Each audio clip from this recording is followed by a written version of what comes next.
Hey there, welcome back to the channel. Thanks for watching. What I'm going to show you today is a quick comparison between this, which is a Epiphone Les Paul Custom, inspired by Gibson, and we're going to compare it with its older brother that's hanging on the wall there, which is a non-inspired by Gibson Epiphone Les Paul. This is a custom, and that is a standard, so there's differences, but I'm just going to touch on the quality because I know you're all wondering, are these new Epiphones really the cat's pajamas? Okay, so here we go. Let's start with the headstock. Here's the inspired by Gibson. We can see this looks great. Let's segue to the other one. And there we go. So this is the older style. You can see they've chopped off the little corners, obviously trying to devalue the Epiphone brand so Gibson looked a little better. And somehow they've clearly, somebody at Epiphone said, come on, please let us use a nice headstock. And there we have it.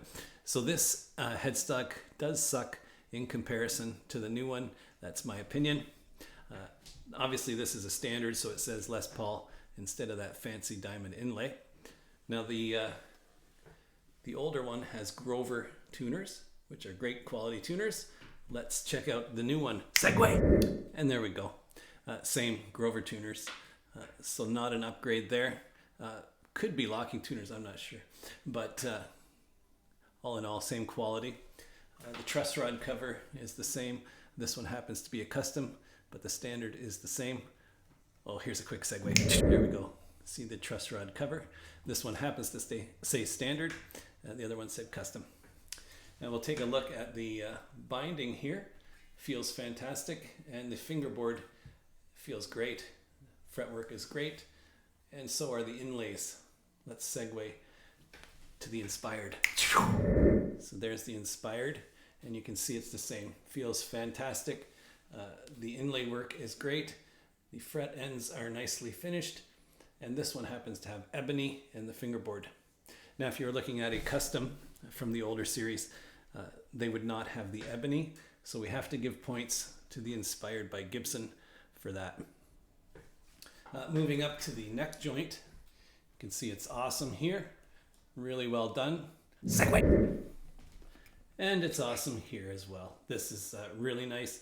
There's no binding on the back because this is a standard, but if you were to see a custom from the era, it would be the same as on the inspired. Kind of brings us to the electronics. The pickups obviously look the same. The inspired by Gibson ones, I would say, are a touch better, not night and day. And the pots are better in the inspired by Gibson. You'll just have to take my word on it. So the inspired gets a few points there. You know, it's kind of all the way along, it's getting little points here and there. Now I will say the inspired by Gibson has a long neck tenon, whereas this would not, if that's your thing. Let's take a look at the hardware here. Looks pretty good. The little spinny wheel here could be more precise. If it was on a Gibson, it would look better, for example. But it does not look trashy at all. Let's segue to the inspired.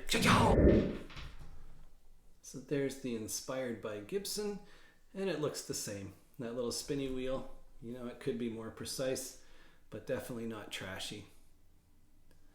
How about the switch?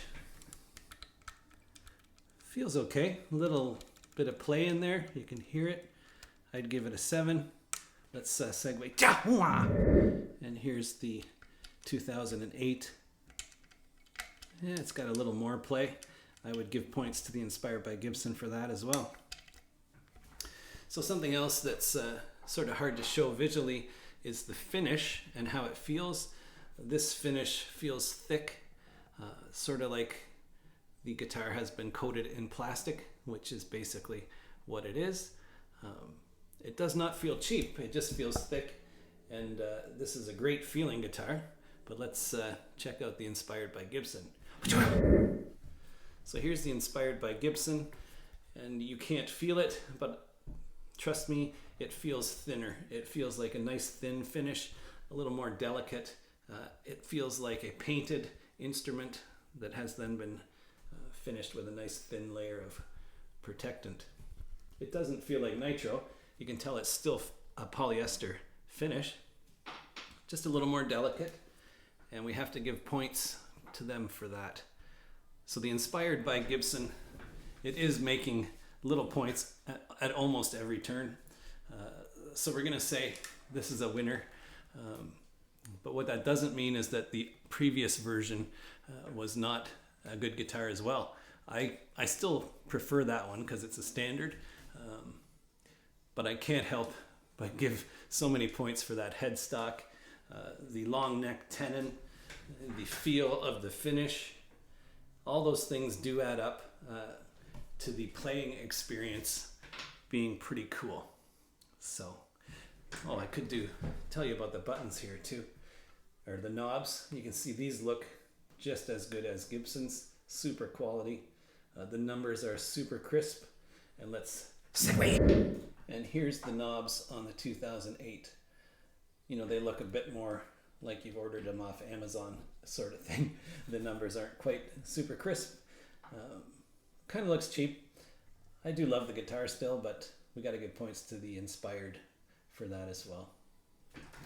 So thanks for watching. Just in summary, it was a 2008 Epiphone Les Paul Standard compared with a 2020 Les Paul Epiphone, which is a custom. And the custom won. Okay, thanks for watching. Cheers.